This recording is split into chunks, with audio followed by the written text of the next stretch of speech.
Hello बच्चों, paper में ज्यादा समय नहीं बचा और पेपर में जो मैथ के सवाल आएंगे वो यही आएंगे जो मैं आपको करा रहा हूँ। मोस्ट इंपोर्टेंट पार्ट है 25 नंबर का। जिस बच्चे ने ये मैथ का पूरा किया तो 100% उसका सिलेक्शन होगा, क्योंकि आपने मानसिक योग्यता और भाषा परीक्षा तो हर बच्चा सही करके आता है। तो चलिए शुरू करते हैं एक एक इंपॉर्टेंट क्वेश्चन पेपर में, जिसमें 20% होंगे 41 से लेकर 60 तक के। और आज की क्लास में हम लोग ये सारे पर्सन आप लोगों को कराएंगे। साथ ही साथ ये सारे पर्सन आपके इंपॉर्टेंट है और आपका नवोदय का जो पेपर है और उसका सिलेक्शन है वो इसी सेक्शन के ऊपर डिपेंड करता है। अगर बच्चों आपने सेक्शन अच्छे से कर लिया तो 100% आपका सिलेक्शन होगा। तो चलिए शुरू करते हैं। प्रश्न की 41 दी हुई है, 11 से 20 तक कितनी रूढ़ संख्याएं हैं। तो बहुत सारे बच्चे तो इसी में कंफ्यूज होते हैं कि रूढ़ संख्याएं क्या होती हैं। तो पहले बच्चों ये समझ लो रूढ़ संख्या क्या होती है। रूढ़ संख्या को हम दूसरे नाम से भी जानते हैं जिनको अभाज्य संख्या कहते हैं, और एक नाम इनका इंग्लिश में जिसको प्राइम नंबर कहते हैं। ये संख्या वो संख्या होती है जो केवल अपने आप से या फिर एक से विभाजित होती हैं। ऐसी संख्याओं को हम रूढ़ संख्या कहते हैं। चलिए देखते हैं 11 से 20 तक कितनी संख्याएं होती हैं। तो 11 अपने आप में एक रूढ़ संख्या है, क्योंकि 11 केवल 11 से ही कर सकता है या फिर 1 से।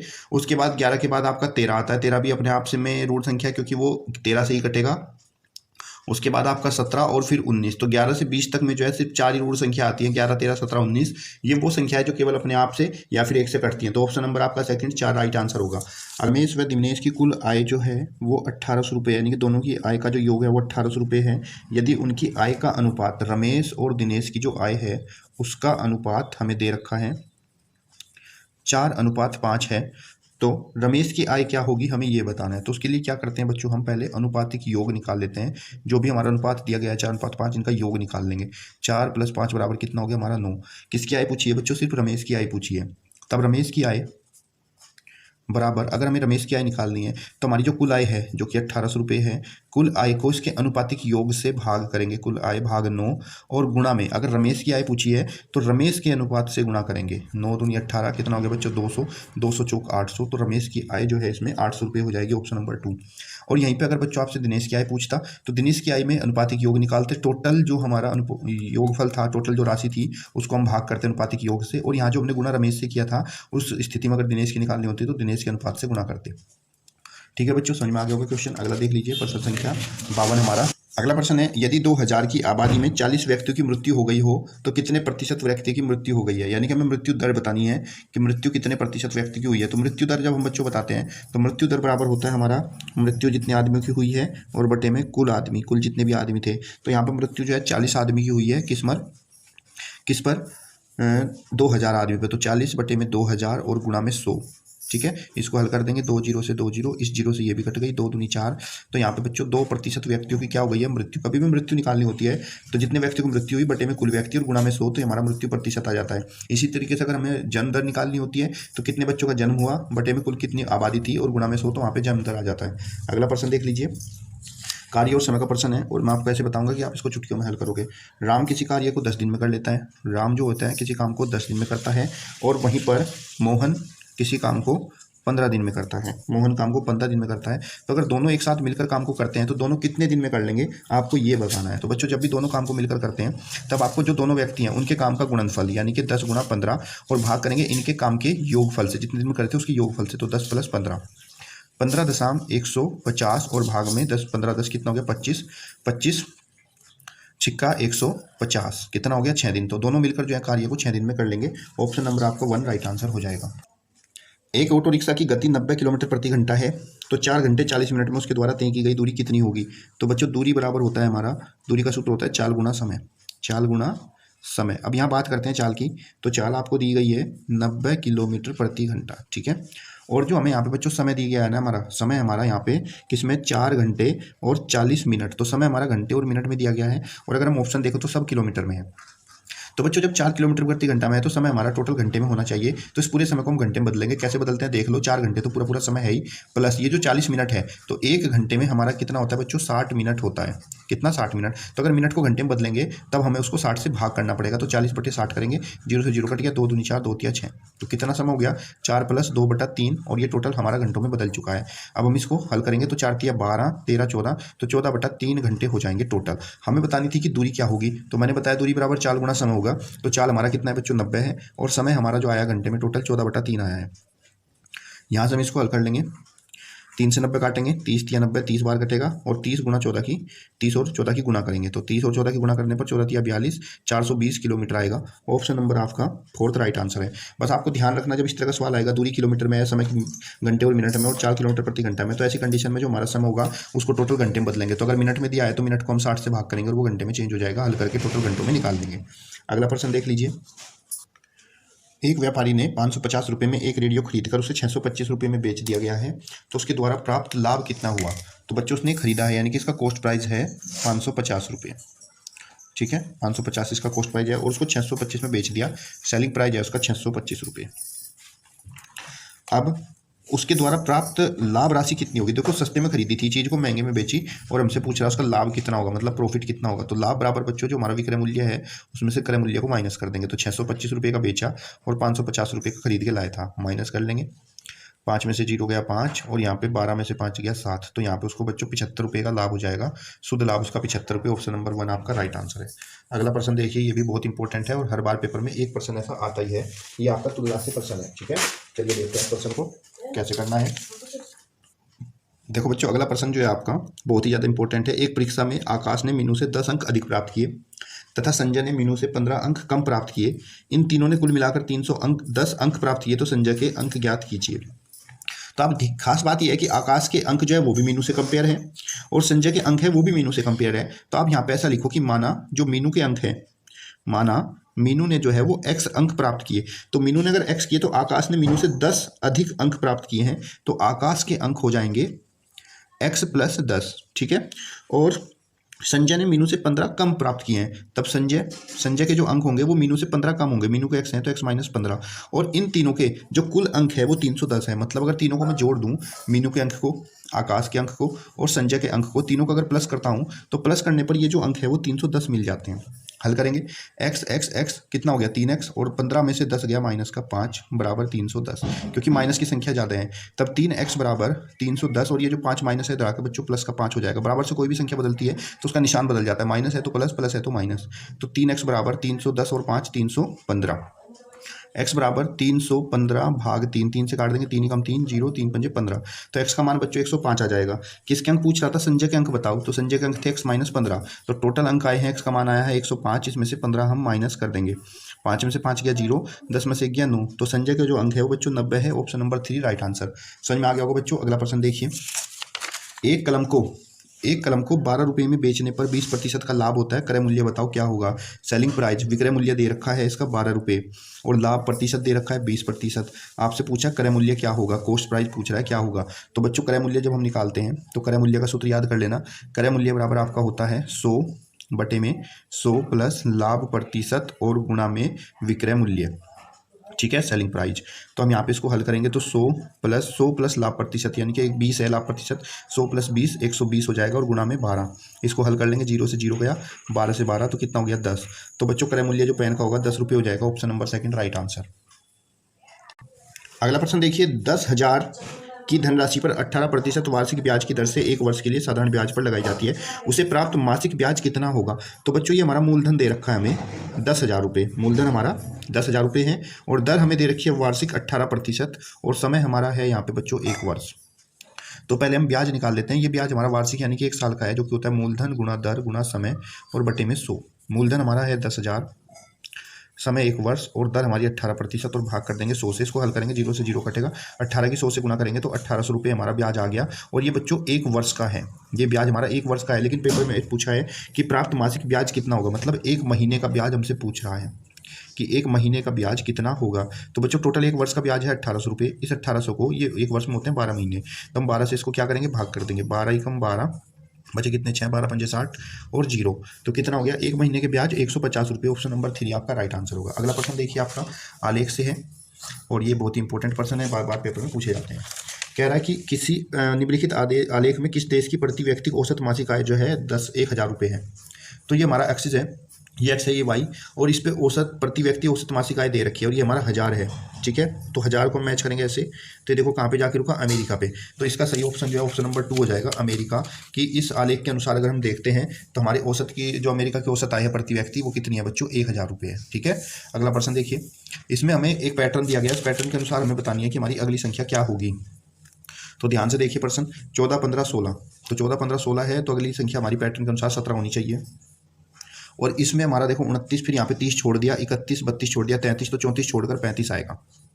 फिर 33 दो जोड़े 35 आ गया, 35 में 2 जोड़े 37, 37 में हम 2 प्लस करेंगे तो 38, 39। तो ऑप्शन नंबर आपका 2 आ जाएगा राइट आंसर। ठीक है बच्चों, उम्मीद कर। अगला प्रश्न देख लीजिए, वह कौन सी संख्या है जिसे 27 से भाग देने पर भागफल 25 एवं शेषफल 13 आता है। ठीक है बच्चों, तो इसके लिए हम क्या करेंगे, देखो जब हम किसी संख्या को भाग देते हैं, जैसे मान लीजिए कोई संख्या को हम भाग देते हैं, तो जिससे हम भाग देते हैं उसको बच्चों हम भाजक बोलते हैं, और जिसको भाग दे रहे होते हैं इसको भाज्य, और जो इधर आता है इसको हम भागफल कहते हैं, और जो नीचे बचता है वो हमारा शेषफल होता है। इनके बीच एक संबंध होता है कि ये जो भाज्य है जिसको हम भाग दे रहे होते हैं, भाज्य बराबर होता है हमारा भाजक गुणा में भागफल और प्लस शेषफल। ये ध्यान रखिएगा आप लोग। तो यहाँ पे देखो हमें क्या क्या दिया गया है, वह कौन सी संख्या 27 से भाग देने पर, यानी कि उस संख्या को 27 से भाग देते हैं और भागफल हमारा 25 आ जाता है और शेषफल 13 आता है। मीन्स हमें भाज्य बताना है वह कौन सी संख्या जिसे भाग देने पर। तो भाज्य बराबर भाजक गुणा भागफल, भाजक है हमारा 27 और भागफल है 25, और प्लस में क्या है बच्चों शेषफल जो कि 13 दिया गया है। इसकी हम गुणा करेंगे 27 और 25 की, तो गुणा करने पर हमें ये मिलेगा 675 और प्लस में 13। 675 में 13 जोड़ेंगे तो 688। तो हमारा राइट आंसर हो जाएगा 688। वो संख्या हमारी क्या है बच्चों, 688 है। ऑप्शन नंबर आपका 3 राइट आंसर। ये प्रश्न भी बहुत इंपॉर्टेंट है, वह कौन सी संख्या जिसे 8, 12 और 15 से विभाजित करें और हर एक बार 3 शेषफल बचे, वो इनमें से कौन सी संख्या है। तो बच्चों अगर हमें ऐसी संख्या पूछी गई है जिसको हम इन दी गई संख्या से भाग करें और हर बार में ये शेषफल बचे, तो इस संख्या को हल करने के लिए हमें इनका एलसीएम निकालना पड़ेगा 8, 12 और 15 का, और उसके बाद जो भी हमें शेषफल बचता है, हर बार शेषफल रहता है, उसको हम इसमें एलसीएम में प्लस कर देंगे। चलिए करते हैं इसको। तो पहले हम इनका एलसीएम निकाल लेते हैं। 8, 12 और 15 का एलसीएम निकालने के लिए 2 चौक 8, 2 चिक 12, 15 ऐसे नोट कर लेंगे। 2 दूनी 4, 2 तिया 6, फिर 15 ऐसे ही रहेगा। फिर 2 एकम 2, 3, 15 ऐसे ही, फिर हम 3 से करेंगे। 1 को नोट, 3 एकम 3, 3 पंजे 15, फिर 5 से। अब इनका एलसीएम आ जाएगा हमारे पास 2 गुणा 2 गुणा 2 गुणा 3 गुणा 5, 2 दूनी 4 तिया 12 पंजे 60 तिया 180। तो इनका एलसीएम बच्चों 180 आ गया। हमसे पूछी थी वो संख्या क्या है, तो बच्चों इनका एलसीएम तो 180 आ गया, और जो शेषफल था उसमें जोड़ना था, तो हमारी संख्या बच्चों 183 आ जाएगी। Option number 4 right answer. कभी भी ऐसा और ये पूछता कि उसमें 3 जोड़ने पर कंप्लीट हो जाए, तो वहाँ पे भी हम लोग जो है 3 प्लस करते और 3 माइनस। ठीक है बच्चों, अगला प्रश्न देखते हैं। बहुत इंपॉर्टेंट प्रश्न है, इसको ध्यान से समझ लीजिए। अगला प्रश्न देखिए। अगला प्रश्न है आपका, निम्नलिखित में से कौन सी संख्या 4 से पूरी पूरी विभाजित हो सकती है। जैसे कि आपकी पहली संख्या दी गई है 306, 308, 410 और 446। तो बच्चों 4 से विभाज्यता का नियम ये है, जिस किसी भी संख्या के बाद के 2 अक्षर 4 से विभाजित हो जाते हैं, बाद की 2 अक्षर 2 संख्याएं 4 से विभाजित हो जाएंगी, वो संख्या पूरी पूरी 4 से विभाजित हो सकती है। तो 4 के पहाड़े में 6 तो नहीं आता, तो ये 4 से विभाजित नहीं होगी। देखो यहाँ पे 08 है, ये जो 8 है वो 4 से पूरा पूरा विभाजित हो जाता है, और जब ये पूरा पूरा विभाजित होता है इसका मतलब 308 ही वो संख्या है जो आपकी 4 से पूरी पूरी विभाजित हो जाएगी। ऑप्शन नंबर 2 आपका राइट आंसर है। अगला प्रश्न देख लीजिए। अगला है, प्रथम 2 अभाज्य संख्याओं का योग क्या होगा। तो बच्चों प्रथम 2 अभाज्य संख्या मैंने पहले प्रश्न बताया था, अभाज्य संख्या वो होती है जो किसी से नहीं कटती हैं। तो अभाज्य संख्या जो हमारी बच्चों 2 से शुरू होती है, तो पहली अभाज्य संख्या 2 हो जाएगी, दूसरी अभाज्य संख्या 3 हो जाएगी, और दोनों प्रथम 2 अभाज्य संख्याओं का योग बताना है। तो 2 + 3 बराबर कितना, 5। तो प्रथम 2 अभाज्य संख्याओं का योग जो है वो बच्चों 5 होता है। ऑप्शन नंबर 2 आपका राइट आंसर हो जाएगा। अगला प्रश्न देखिए। प्रश्न में दिया गया है कि 14,1500, 14,000 प्लस 1500, 1500 इसके नीचे लिखिए, और प्लस में 4 दहाई। 4 दहाई का मतलब होता है 4 गुणा 10 यानी कि 40। इनको हम जोड़ लेंगे सबको, 0, 4, 5, 4, 1, 5 और 5, 15,540 हो जाएगा। ठीक है बच्चों, ऑप्शन नंबर आपका 4 जो है राइट आंसर है। अगला प्रश्न देख लीजिए। ये वाला भी आपका मोस्ट इंपॉर्टेंट प्रश्न है सरलीकरण से, और इसे भी बार बार पेपर में पूछा जाता है। 3/4 का 2 सही 1/2 भाग 1 सही 1/8 का 3 सही 1/3 कितना होगा, हमें ये बताना है। तो बच्चों जब बीच में का आता है ना, का का मतलब तो गुणा ही होता है, लेकिन इस का को हम सबसे पहले हल करते हैं। जो का होता है वो गुणा हमने सबसे पहले हल करनी है, भाग से भी पहले हल होती है। तो इसको सोल्व करेंगे। 3/4 गुणा 2 दूनी 4 और 1 5 ही हमारा 5/2 हो जाएगा, भाग 8 एकम 8 और 1 9, 9/8 गुणा में 3 तिया 9 और 1 10, 10/3। अब पहले हम इस का वाली गुणा को हल करेंगे। 5 तिया 15/8 भाग, यहाँ से हम अगर कुछ कटरा काट दीजिए, 3 एकम 3, 3 तिया 9, 2 चौक 8, 2 पंजे 10, 5 तिया 15/4। इसको हम हल करेंगे बच्चों 15/8, और जब हम हल करते हैं अगर यहाँ पे भाग होता है तो भाग को हम गुणा में बदल के इसके पीछे वाले जिससे भाग दे उसको उल्टा कर देते हैं, रेसिप्रोकल। 4/15, 15 से 15 कट गया, 4 एकम 4, 4 दूनी 8, तो हमारा उत्तर बच्चों 1/2 हो जाएगा। ऑप्शन नंबर आपका फर्स्ट राइट आंसर हो जाएगा। ठीक है बच्चों, कभी भी ध्यान रखना, अगर आपका का है तो सबसे पहले का को हल करी जाएगी, का की गुणा होगी, बस यही इसमें ट्रिक थी। कुछ बच्चे क्या करते हैं ना, वो कहते हैं कि बोर्ड मास में पहले भाग होगा, फिर गुणा, फिर जोड़, फिर घटा, लेकिन नहीं बच्चों, उससे पहले का भी आता है। तो हम यहाँ पे पहले भाग नहीं करेंगे, पहले हम का की गुणा करेंगे। चलिए अगला प्रश्न देखते हैं। अगला प्रश्न है हमारा कि 18/25, 21/40 और 35/75 का लासा क्या होगा। इनका हमें बच्चों लासा ज्ञात करना है। ठीक है, तो इनका लासा कैसे ज्ञात करते हैं चलिए सीखते हैं। और उससे पहले बच्चों अगर आप तो उसको आप कैसे हल करोगे ये देख लीजिए। यहाँ पे हमें दी गई है संख्या 18/25, 21/40 और 35/75। तो बच्चों जब हमें इसका लासा ज्ञात करना हो तो इसका जो लासा होता है, ये बात ध्यान रखिएगा, जब हमें लासा ज्ञात करना हो तो उसके लिए हमें अंश का लासा है, जो अंश ऊपर वाली संख्या है उसका तो लासा निकालना होता है, और बटे में जो इनके हर हैं, हर का मासा निकालना होता है, बस ये ध्यान रखिएगा। चलिए अंश का लासा निकाल लेते हैं। अंश हमें पास दिया है 18, 21 और 35। 2 निम 18, 21 ऐसे ही आएगा, 35 को नोट कर लेंगे। उसके बाद बच्चों 3 तिया 9, 3 7 21, 35 ऐसे ही रहेगा।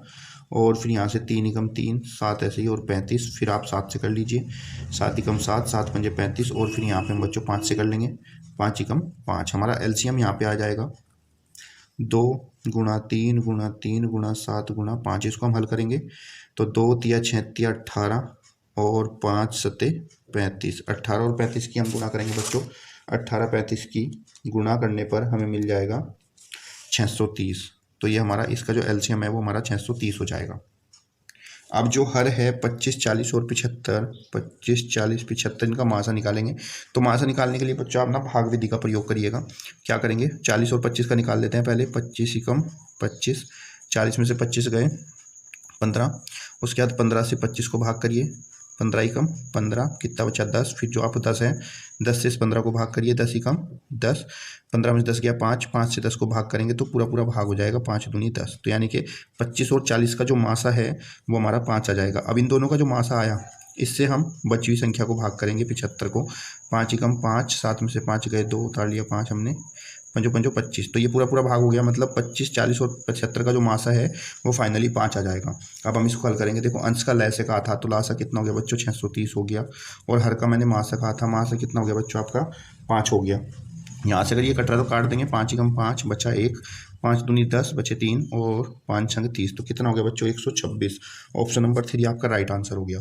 कभी भी ऐसा प्रश्न आएगा तो ध्यान रखिएगा, अंश का लासा बटे हर का मासा है। अगर इसकी जगह इसने लासा की जगह मासा पूछा होता तब अंश का मासा निकालते और हर का लासा निकालते, फिर उनको भाग कर देते। ठीक है बच्चों, अगला प्रश्न देखिए, प्रश्न संख्या 49। क्या कह रहा है प्रश्न में, किसी धन का 1/7 भाग जोड़ने पर योग 32 हो जाता है तो वह धन क्या है, हमें ये बताना है।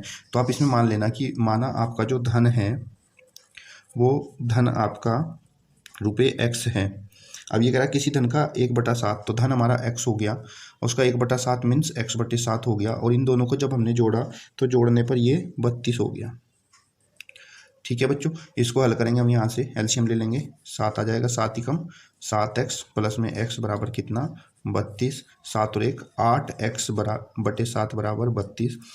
यहाँ से बच्चों हम क्या करेंगे, देखो जो यहाँ बटे में होता है वो त्रिची गुणा में ऊपर चला जाता है और जो इधर ऊपर होता है x के साथ में वो नीचे आ जाता है। तब x बराबर 32 गुणा 7 बटे में 8, 8 चौक 32, 4 सत्ते 28। तो वह धन हमारा कितना हो जाएगा, 28 हो जाएगा, जिसका 1/7 जोड़ने पर वह धन 32 हो जाता है। ठीक है बच्चों, अगला प्रश्न देखते हैं। प्रश्न संख्या 50 है आपका, 2/3 और 5/7 को योग निम्नलिखित में से कैसे प्राप्त होता है। तो 2/3 प्लस 5/7 करेंगे तो बच्चों इस तरह का योग जो है, देखो योग नहीं बताना, तरीका बताना कि कैसे हल होगा। तो कैसे हल करते हैं, हम तिरछी गुणा करके हल करते हैं। 7 की गुणा 2 से करेंगे तो 2 गुणा 7 लिखेंगे, फिर प्लस का निशान, फिर 3 की गुणा 5 से करेंगे तो 3 गुणा 5 लिखेंगे, और बटे में हम क्या करते हैं इनके आपस में गुणा, 3 गुणा 7। चलिए मिला लीजिए, कहाँ पे दिया गया है, 2 गुणा 7, 3 गुणा 5 बटे में 3 गुणा 7। ऑप्शन नंबर 4 आपका राइट आंसर होगा।